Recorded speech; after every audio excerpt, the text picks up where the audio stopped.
ఇక వైసీపీ పైన deputy CM Pawan, మంత్రి లోకేష్ ఫైర్ అయ్యారు.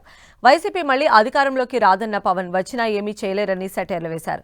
రాష్ట్రాన్ని విభజించేటప్పుడు కాంగ్రెస్ బాధ్యతగా వ్యవహరించలేదని ఆరోపించారు. ఎన్నికల ముందు అమరావతి రాజధాని అన్న జగన్ అధికారంలోకి రాగానే 3 రాజధానులంటూ 3 ముక్కలాట ఆడారని లోకేష్ మండిపడ్డారు.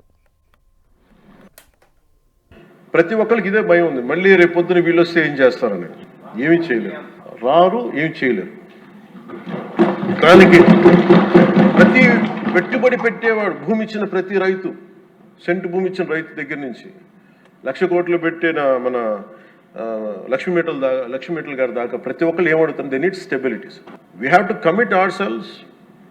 We will give stability for the 5 crore people of Andhra Pradesh. Through that we stabilise our country Bharat. ఇది కనుక మనం నిలబడకపోతే మనందరికీ భిన్నమైన అంశాల్లో కొంత తేడాలు ఉండొచ్చేమో, అభిప్రాయ భేదాలు ఉండొచ్చేమో, పాలసీ ఎలా కాకుండా ఎలా చేయొచ్చేమో అభిప్రాయ భేదాలు వస్తాయేమో, రావచ్చేమో నాకు తెలియదు. ఇప్పుడు దాకా రాలే, సంతోషం. రాకూడదని నేను కోరుకుంటున్నాను ఖచ్చితంగా.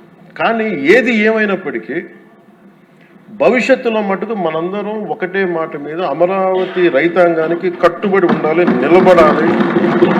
This is my commitment.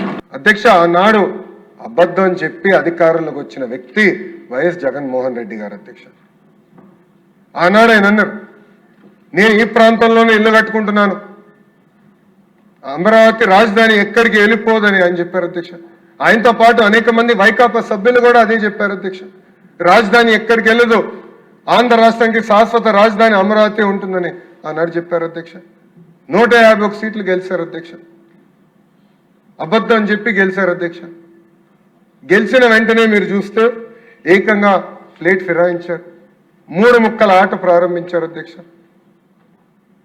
3 రాజధానులు అని చెప్పారు. అధ్యక్ష, అమరావతి ఎటుగో నాశనం చేశారు.